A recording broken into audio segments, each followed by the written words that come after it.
Hi, this is Regeline Sabat, also known as Gigi. You're listening to Walk With Me podcast. Today we are going to discuss acting. Subscribe to the new series of Walk With Me podcast of 2021. It is available on all major podcast platforms, JRQ TV, and YouTube. My guest today is Katharine Franco. Katharine Franco is an actress, and I am going to bring her to the stage now. Welcome, Katharine. Hi, Gigi. How are you? Fantastic. It is an honor to have you here today. Thank you so much. I really appreciate you having me on the show. You're welcome. Now, can you start off by telling us about you and where you are from? Yes. So, hi, my name is Katharine Franco. Gigi, thank you again for having me on this show. This is so much fun. And I love your outfit, by the way. Can I say that out loud? Yes, ma'am. She's fierce, everyone. She's fierce. So, shout out for fierceness. Anyway, I am from Los Angeles originally. I was born in Beverly Hospital, not Beverly Hills, but Beverly Hospital, which is actually in the Montebello area. I was sort of in that East LA area growing up. And it's funny because in Los Angeles, there's so many pockets of people. So I was surrounded by so much influence of Chinatown and downtown LA, and we have little Armenia, we have little Tokyo, we have little everything. And so we have all these little pockets of worlds, and I was exposed to all sorts of people and a lot of entertainment in LA. Everybody's grandparent or great grandparent was involved in Hollywood, whether they were just a set builder or, a stuntman, comedian, whatever. So I grew up in Los Angeles to a musician father and a hippie mom. And they named me Joy. And so kind of that flower child type of thing. I didn't grow up with like a commune and everyone was smoking pot. No, that's not what it was. But my dad was a musician because his grandmother, his mom, my grandmother, his mother, was a pianist. And his father, Franco, Grandpa Chewy, he was an actor. So it's fun because, hey, walk with Gigi. Nothing can Oh, stop your. Kenya. Thank Yes, you for listening in. Yes. thank you, Pena. So it's funny because she was the accompanist for a audition that he was coming in for. I added an extra syllable to accompanist. Everybody try to say that 5 times fast and tell me if you do better. Okay. So she was the accompanist for an audition, and he was an actor, and they fell in love. And that's how my dad came around. And then eventually I grew up in her studio where I was always listening to music, and there were actors and just all sorts of people around.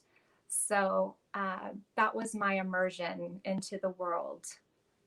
Yeah. That is absolutely amazing. And tell us more about your experience teaching at the Extra Mile workshop with the well-known actor Glenn Morshower.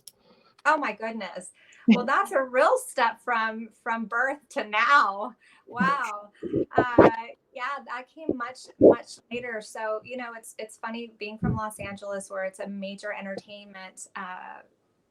It's the entertainment hub, really. The world that's changing. But I find it to be really interesting that since the time I was a little girl, eventually right before high school, I did move to Texas. I had no aspirations to be an actor. I had hints. I had whispers that I ignored, unfortunately, but they were so loud, I started getting pulled in that direction. And I did finally follow my whisper and got into entertainment.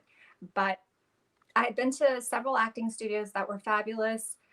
Glenn had already been successful, and he was opening an actor studio. So if you have a mentor or a potential mentor who is actually on television, is actually following his dream, following his whispers, and a success, of course you want to get in. So he was a guest acting coach to a lot of the studios in the Dallas-Fort Worth area. And he just felt like there was a mental side that doesn't always get addressed. And he had a mindset that he wanted to share with actors, because you know what, folks, people talk about this, and I've heard this before, only one other time before, and it was, acting is not a dream, it's a profession. It involves a lot of studying. It involves a lot of not only studying different books and plays and scenes and genres. It involves human interaction and what makes people tick and what makes somebody laugh, what makes somebody cry.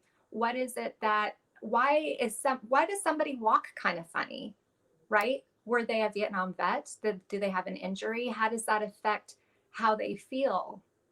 Are they self-conscious? You're really learning, you're going deeper into the world of empathy, and you're putting on a suit of who this person is, and you're experiencing it from the heart, right? um, and so I think, whenever Glenn got everyone together to just come on in and learn more about his studio, he discussed these things. He said, this is what I want to teach, and I'm not here to compete with any other studio. He was very gracious, very generous. He just wanted to share his wisdom. And that was 6 years ago. And I've learned so much from being a part of his heart-centered school. And eventually he asked me to be a teacher. And I think part of it is because after a scene's done, some people will go to a place mentally or heartfelt, it actually just happened yesterday, where we push them to go that next step and really invest in this character. And maybe that brings emotion. Some people will do one of two things, Gigi. It's so fun talking to you about this. I don't know if I lost anybody here, but this is so interesting to me. Talk to us. When you have a scene and you're advocating for this character, and they're you've taken it in as an investment to share their perspective and their side and their story. If you're not able to emote, people are like, action, cry. How? There has to be an extreme focus. And some people use imagination, one, or two, they will recall really traumatic events. And I feel like, and we discussed it, if you have to go that route, that would be an absolute last resort. I really don't feel like that's the best way to go, because it can really damage you to go backwards. It can damage you to hit a PTSD moment. And actors really have to struggle through that. And there are moments where I'm very heartfelt. I mean, I feel that I am. So I can look at someone and say, hey, are you okay? I feel like maybe you visited a moment that you should maybe next time, I don't want to should all over you, should, but maybe let's work through imagination.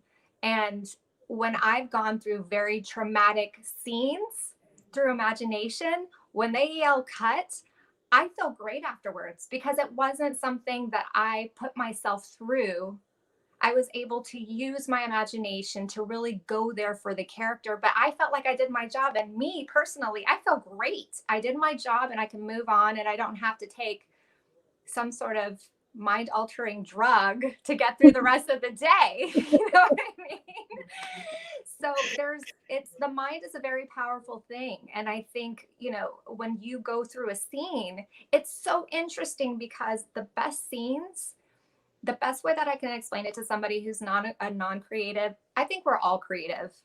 But I mean, non-creative in this form, in terms of being an actor, is diving into a pool. Have you ever dived into a pool or the ocean, and you just kind of hear the bloop of the water, and there's kind of this white noise, and maybe you can hear other people talking outside of it, but you're encased in this space that's only yours. Okay?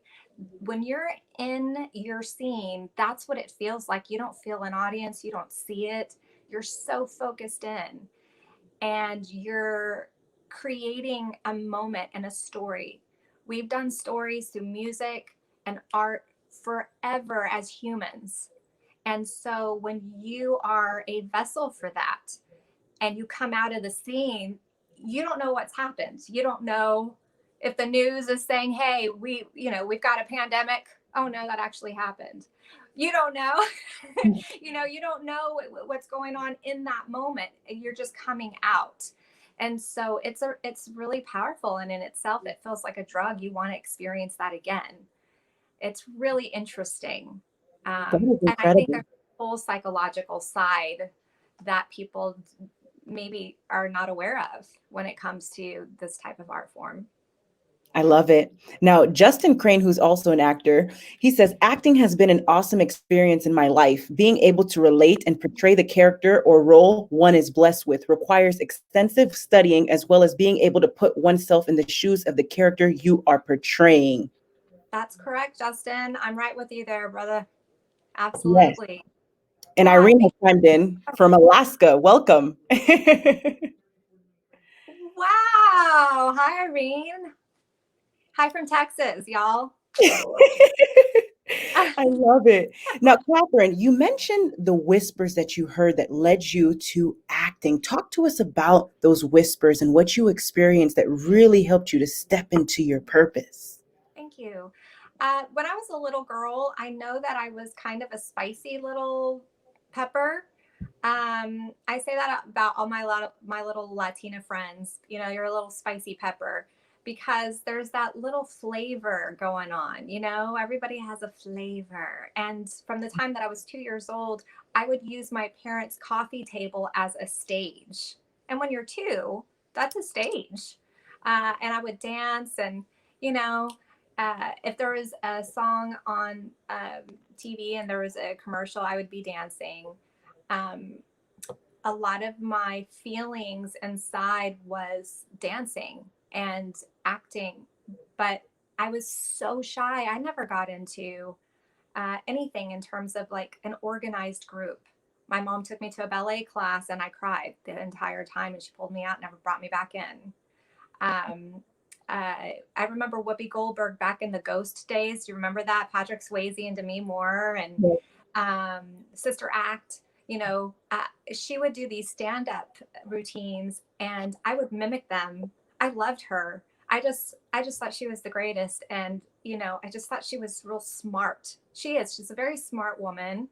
Um, and she was interesting and provocative and funny, and so I would do some of her routines by myself with nobody telling me what to do. I danced through the kitchen. I eventually got into drill team, college dance team.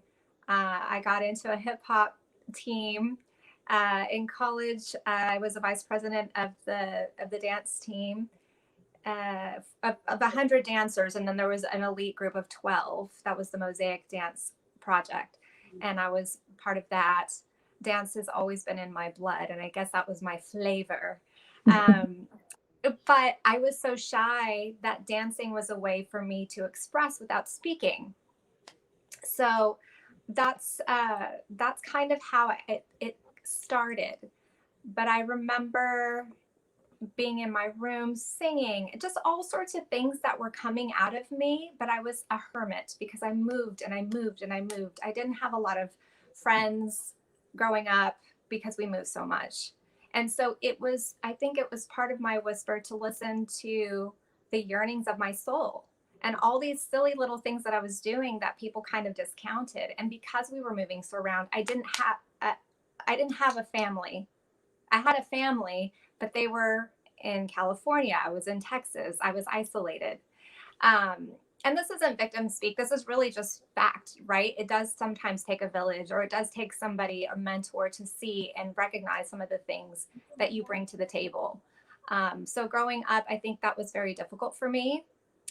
Eventually, I had a very hard time. I got married after college, and my husband, who is now sober, was an alcoholic. And I just wanted to feel validated and loved, and I didn't have that. And I felt like I wanted to scream. And the best way I could do that was take a voice lesson. It was a beautiful way to scream, and it felt very cathartic just to be able to breathe and exhale and make beautiful music out of it. So I took a class, and it led me to an audition for Evita. And I was part of the dance ensemble of Evita. And I learned how to sing and dance on stage. Len Pfluger from New York came in. Catherine Carpenter Cox played Evita, and she's incredible. She studied at the London Academy of Dramatic Arts. And here I am just saying, hey, let me dip my toe into this. I'm surrounded by incredible people. And I've mentioned this before, you know, we worked so hard. We worked 6 days a week, several hours a day physically. And then, you know, when we're setting off at home, off location, it was a constant work. It was a constant steady stream of work. So at the very end of Evita, I remember people were giving each other flowers and cards. We're family. We all become family after a while because you're working so hard together to create an incredible production. And so we were getting cards and flowers and all these beautiful things. And this woman gave me a letter, and I opened it, and it was a paycheck. And I just looked at everybody and I go, hey, we're getting paid for this? What? Huh? And is this thing on? Hello? And they were just shocked that I was willing to work that hard for nothing. But I was just following my whisper. I was following the gifts that God gave me and using it step by step, inch by inch, you know, just little by little. And somehow it got me onto Prison Break. I started as an extra, then a stand-in. They had an incredible camera. I mean, the thing looked like, you know, a station wagon. It was a ginormous camera, and it was following me on tracks all the way across. They showed me where to step, and I literally had no lines at all. I'm standing in for the main star, but they're getting the camera focused in. So when the star comes in, they're ready to go. So it's kind of like a pre-rehearsal. This is also not because the actor is a diva and they don't want to do it. It's because this gives them more time to work through their scene, and they're focused in on the scene. So when it's time to call action, the crew is ready and the actor is ready. So the stand-in is helping aid that, right? And so having that first taste of the camera and what that felt like to me, it was incredible. And I think that's just part of what's in me and my DNA and my blood. And so I started studying from there and honoring my whispers more and more when Glenn was a part of my life, when I became part of the Extra Mile Acting Studio. And it's now called the Extra Mile Working Actor Studio, because it's not just about taking a class. It's about actually getting jobs, working. There is no starving artist. There's just artists, and there's focus and purpose. And the whisper really does make a difference, following it and knowing which direction to go. Very inspiring, Catherine. Now tell us more about some of the major challenges you had to overcome in your life. I think for me, just not having a solid foundation of normalcy as a kid, you know, growing up with parents who were divorced. I didn't come from a lot of money to begin with. That for me never really was an issue. I think it's just moving so much, not having family around, being the new kid in school all the time. So it created this shy, introverted feeling. I never felt seen or heard. And that was really difficult for my confidence. I think confidence is incredibly important for anything that you do. It literally doesn't matter what you're doing in life. If you're a leader, and I think everyone's a leader in their own way, in their own field, but confidence is really important. And I think it just takes time to for some to really create their own confidence in whatever it is that's important to them, whatever their calling is. So for me, taking an acting class, speaking in front of a group of people, you know, having a script and memorizing it and being able to be authentic with your words and what you're conveying. I wasn't able to do that myself as a human being, much less as an artist. So I felt like being okay with failure was okay with me, in terms of when you fail, you learn, you get back up, you learn again, you take another little step, you take another little step. And I just kept at it.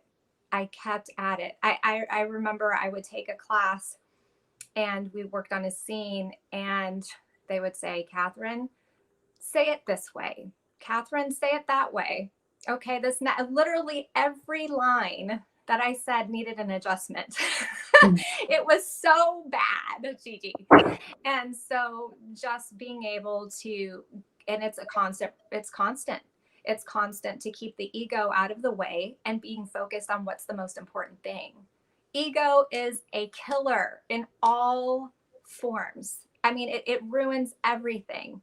And it's part of being a human being to self-protect and be right and not look like a fool. And I think it's important to say, I'm human, I'm embracing my purpose, and just keep going for it and go ahead and find those successes. You will build success. You just got to keep at it. And I think my overcoming the lack of confidence, being shy, the fact that I'm on this show right now is incredible. Hello, folks. Hi. What? How am I here? How am I speaking with Gigi? Oh my gosh. I mean, I look at all of your guests and I think, wow, these are incredible human beings. There's incredible, powerful women. I love what you stand for and your purpose. And I'm using my entertainment as edutainment to be able to bridge people together. I think truly it's important for me to create connectivity with others because I felt so disconnected for so long. To other people in general, and to be able to nourish myself with self-care, bringing beautiful people around me and connecting others, building a bridge to connect others. I think especially even in our country and in the world, we need to bridge to connect with one another and find unity and love with one another. And I think that's the most important thing that we could possibly do as human beings, is just connect, unify. And I feel that through those obstacles that you mentioned, I see the value of that. I see the value of unifying. I feel the value of connecting and bridging the gap between people. Amen. Now tell us how important it is to have a support system and about your amazing support system in regards to your acting career. I think, when you're feeling down, you obviously have to have somebody to lift you up again. I think a lot of times, ego, excluding God out. Irene, you go, girl. These people from Alaska, they're amazing. I need more of them. Where are you? Yes, Irene. Yes. Where were we? The support system. Support system, yes. And here Irene's supporting me, and I get lost. I think mentorship is really very important. And if there's anything I can do to help people within my studio, I'm there for them. I grew up with very strong women, single mothers, widows, aunts. They might be 4'11", but they're scary little ninjas, and they will take you out. Come on, Gigi, that was funny. Yes. Since I had really strong women in my life, I love with a little bit harder. So I'm a tough love gal, I give all the flowery compliments when obviously when it's due. And I will push a little bit when I feel that people can do better. And I feel that is truly loving as I teach. And that's my style. Glenn he has his style, I have mine. But as a whole with the group, I could not ask for a better family. And we call ourselves the Extra Mile family because we're just there for each other. We know that we're part of a club that not everybody understands. Not everybody gets art. Not everybody is, most of the time family looks at us and they go, huh? Why'd you make that joke? Why are you always wanting to be in front of the camera? They don't get the need to be a little cheesy or a little hammy. So we understand each other.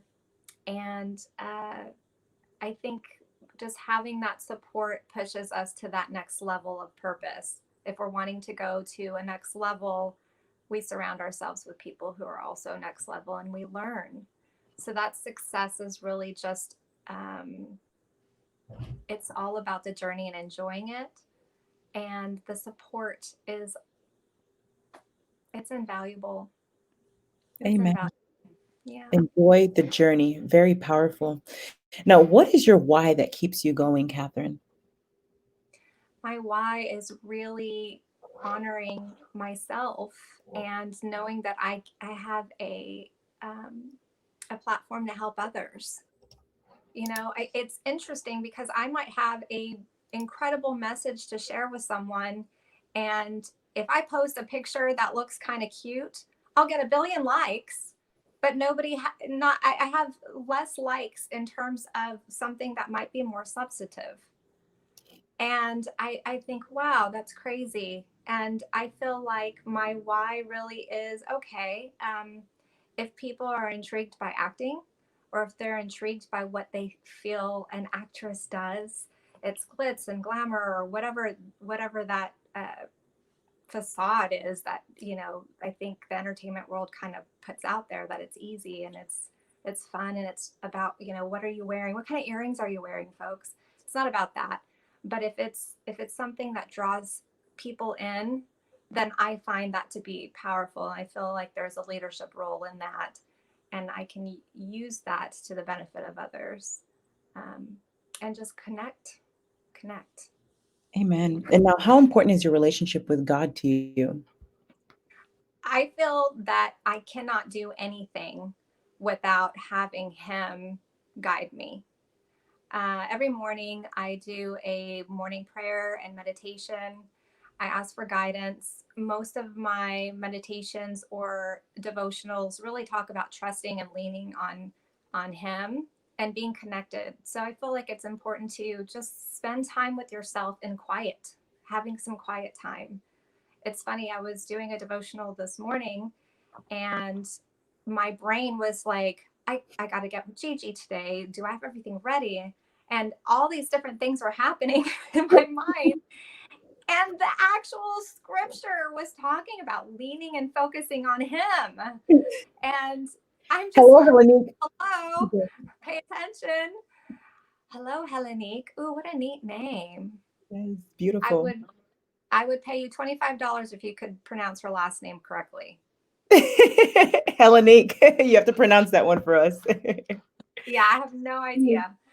Um, so it's so funny how, everybody uses that expression, squirrel, where you're just, where the dog is, coming up and there's a squirrel and all of a sudden it has no idea what it was doing. It was just like all these distractions, and staying focused is tough, even in my meditation. So it's kind of funny to think about human nature and what we prioritize, but we really can't do anything without at least acknowledging some sort of higher power. Not everybody is someone who believes in God, and that's totally okay. Everybody has their journey in everything they do. I did not grow up going to church. I went every once in a while. It wasn't a priority with my family growing up. My dad taught me the Lord's Prayer. There was some of it in there, but I found it on my own, and I feel like that's a blessing because it's a conviction that I've created. It wasn't forced or pushed. And not to say if you grow up with it, it is pushed or forced. It's just, it was something that I was able to hold on to from a really young age. And again, I moved around a lot. I was very lonely growing up. And I feel like having God guide me through the years, I just know that He is my constant. He's my constant, and He's always guided me. So, from East LA to teaching at Glenn Morshower's acting studio and being on commercials and feature films, I mean, hello, God, somebody's looking out for me. In Dallas, Texas, of all places. It's not like I'm in LA. How important is God? I don't know my whole life. Like, it's awesome. It's wonderful. Yeah. Amen. Very powerful. Now, was there a time in your life journey where you experienced an aha moment? Oh, so many good ones. My aha moment. I feel that I have a lot of aha moments, and I feel that with my bridge and connectivity feeling that I've been feeling for a while as I'm connecting with God and asking Him to show me the way to light my path, in what direction I can be as a service to others. I just feel like this bridge and connectivity is constantly hitting me in my heart, connecting. So my aha moment, I think, is having been a kid in preschool, elementary school, and um, my early years in East LA, and seeing people who were full of love and great people, but didn't have tons of money. And there was some crime and graffiti and all of those things.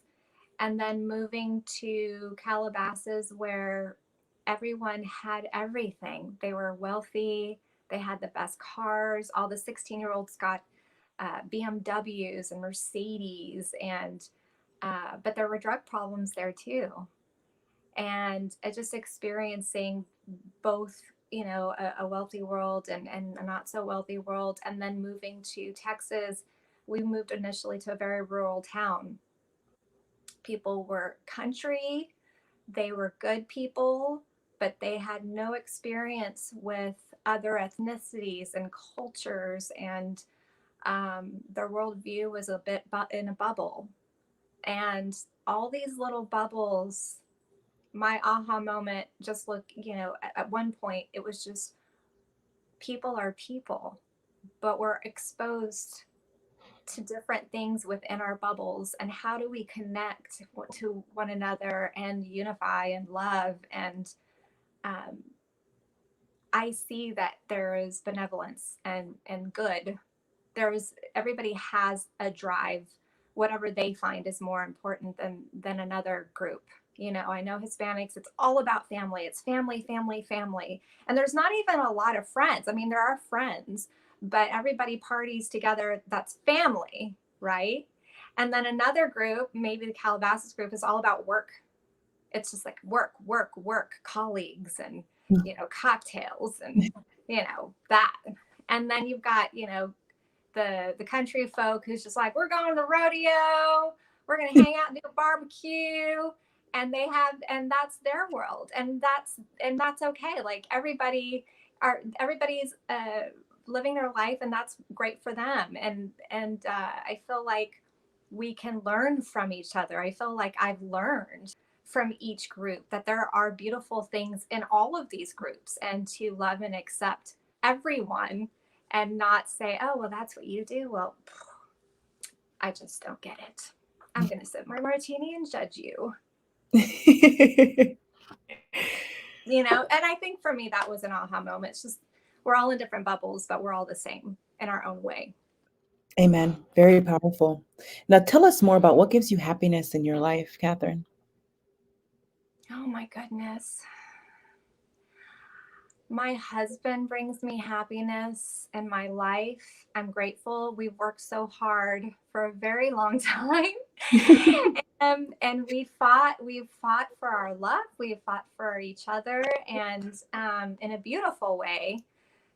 He brings me happiness. I feel like when you fight hard for people you love or things that you love, I fought for my dad.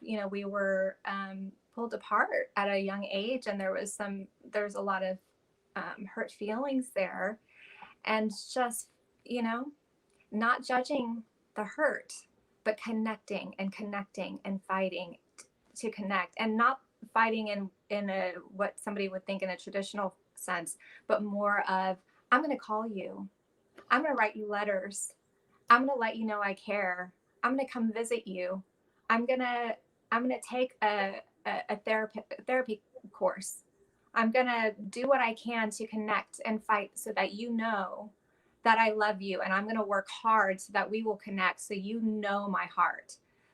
You can say it, but to really work through, hey, look, everybody has a raw spot, and to them, that's real for them.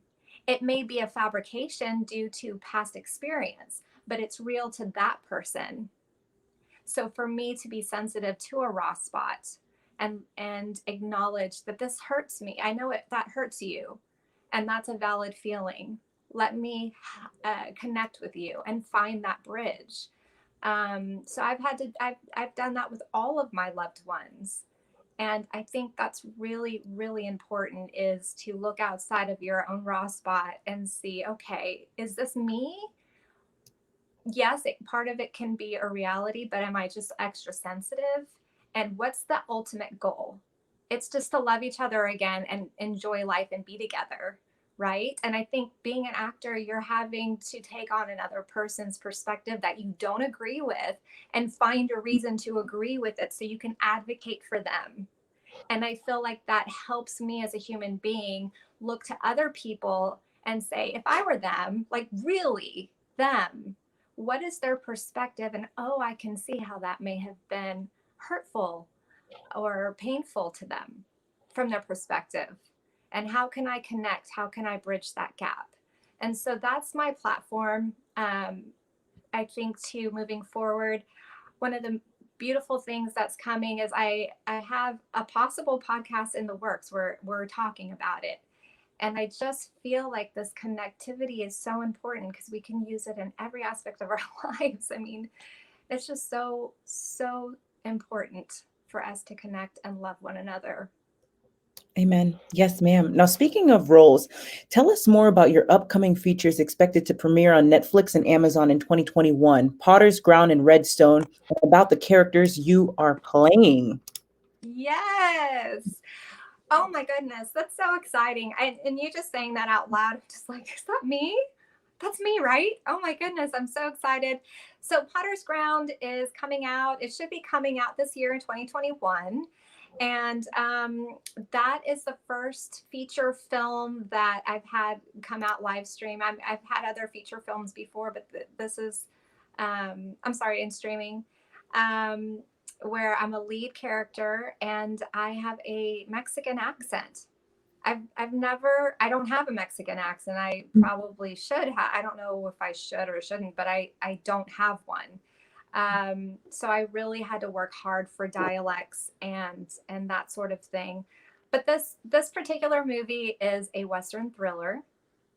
There's a character named Sully, and he's a guy who was in the army and worked with a few of his little banditos. And they all went out and they worked together and bonded. And then later on, they became summoned by the, I think it was the lieutenant, who needed them to find an amulet. There were 4 pieces of an amulet, and the pieces brought them to gold. And the Union had one of the pieces. They had another piece, and there was another couple still missing. And that was their job, is to go out and find this amulet. And because these guys had worked together, they were really successful in the war, but they were retired now. They were summoned to go out there.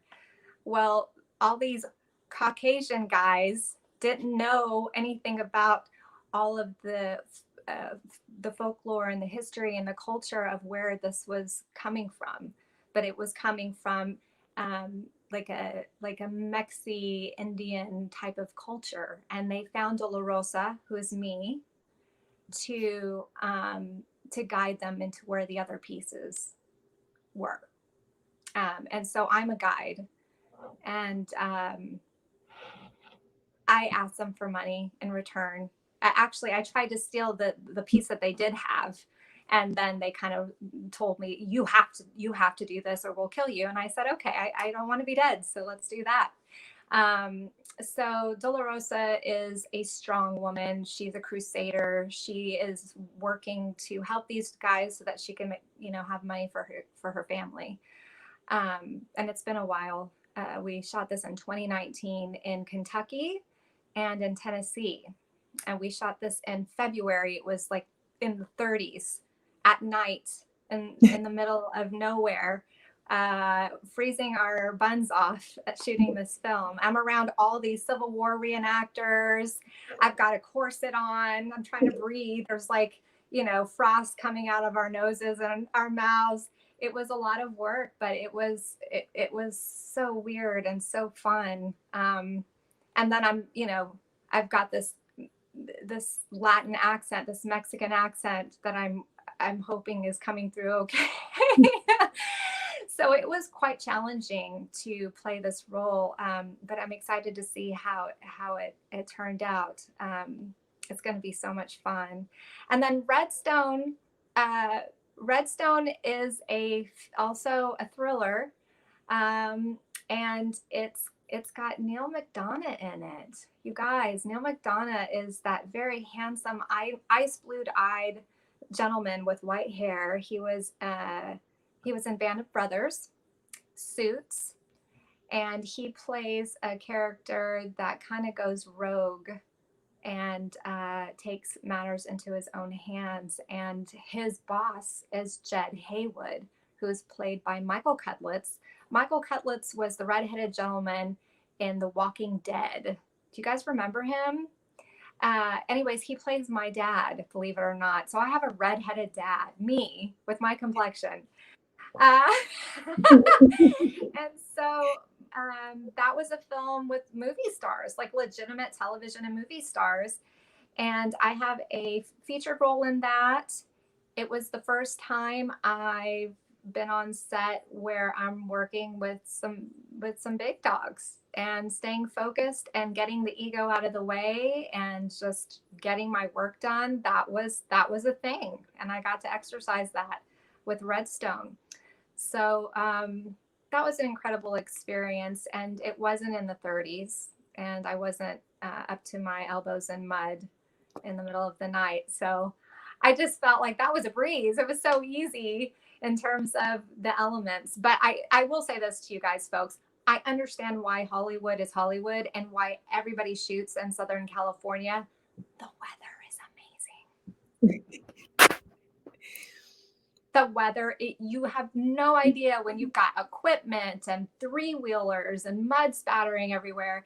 When you're in the middle of some, like Middle America or, some random place, you're like, this is why we go to Southern California to shoot Westerns. But I think, again, through anything that's difficult, everything else becomes easier, right? So it just builds your character, and it makes you a better person, better actor, tougher person. I love it. Now, what is your best advice to the audience for walking with purpose and living a life of happiness? I truly feel like connecting with God or connecting with your higher power or meditating, because as it's quiet in your mind, a word will surface or a thought will surface that makes sense to you. And then you know what your purpose is. You know what's going to drive you. If it's constantly nagging, if it's constantly at you, just it won't stop in between going to the grocery store and, running to make breakfast or laundry or whatever it is that is also nagging you. I think it's important I use the word fight, but fight for your peace. Fight for your tranquility, fight for having some you time. Because once we re-energize ourselves, then we have the energy to love and take care of everyone else. If you overextend yourself, then we're just cranky. And we don't know what our purpose is, and it's just crazy. So take the time to connect, and the universe will show you what your purpose is and where you need to go. I truly believe that. Mm-hmm. Amen. Very inspiring. Katharine, thank you so much for being a guest on Walk With Me podcast. Now, where can the audience find you? Oh my goodness. You can find me on Instagram at Katharine J. Franco. You can find me at facebook.com/Katharine Franco. Hi, I'm Katharine Franco. If you didn't get that, I'm Katharine Franco. Where else can you find me? You can find me on IMDb under Katharine Franco with a K, KATHARINE. And so IMDb, you can find me. I'm revamping my website, so we're going to get that app going soon. It's just under construction. And more news on podcasts ahead. I've been very, very blessed to have incredible people like you, Gigi, who are spreading the love, giving back to their fellow man. And wow, I would love to be your colleague and be on a podcast at some point myself. I love it. Thank you, Katharine. Now, ladies and gentlemen, make sure to check out Katharine at the IMDb link, Facebook and Instagram on the description of this video. And Katharine, again, thank you. I appreciate you. Thanks, Gigi. Have a wonderful day. You too. Appreciate it. Bye.